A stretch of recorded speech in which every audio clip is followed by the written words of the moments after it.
దీంతో ఏమైనా risk factors ఉన్నాయి మేడం? అంటే మేము ఎన్నో దాసరి నారాయణరావు కూడా చేయించుకున్నాడు, కాకపోతే సరిగ్గా సూట్ కాలేదు అని చెప్పేసి. అంటే రిస్క్ ఫ్యాక్టర్స్ అంటే బెలూన్ తో రాకపోవచ్చు అండి, కాకపోతే పేషెంట్ ఉన్న కోమార్బిడిటీస్, కామన్ అనస్థీసియాకి ఏ రిస్క్స్ ఉంటాయో అవి ఉండొచ్చు. వాళ్ళకున్న బీపీలు, షుగర్లు అవన్నీ కంట్రోల్లో ఉండి అనస్థీసియాకి రిస్క్ లేకుండా మరీ మార్బిడ్ ఒబిసిటీ ఉండకూడదు, తర్వాత లంగ్ ఇష్యూస్ ఉండకూడదు.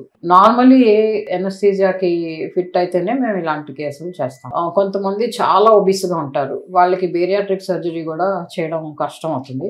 సో అలాంటప్పుడు బ్రిడ్జ్ లాగా 10 కిలోలు తగ్గిపోతే ఏంటంటే మెడ దగ్గర ఫ్యాట్ తగ్గే అవకాశం ఉంటుంది, నెక్ దగ్గర ఫ్యాట్ తగ్గితే అనస్థీసియా ఇవ్వడం ఇంకా ఈజీ అవుతుంది. కాబట్టి అలాంటి వాళ్ళకి 10-15 కేజీలు తగ్గడానికి ముందు బెలూన్ మాలాంటి గ్యాస్ట్రోఎంటరాలజిస్టులు వేశాక అట్లీస్ట్ 15 కేజీలు తగ్గాక బేరియాట్రిక్ సర్జరీ చేయడం అనేది బ్రిడ్జ్ కింద కూడా వాడచ్చు. మీరు తీసుకునే అదే మందులు, అదే నాణ్యమైన మందులు మెడ్ ప్లస్ బ్రాండ్స్ పై సగం ధరకే.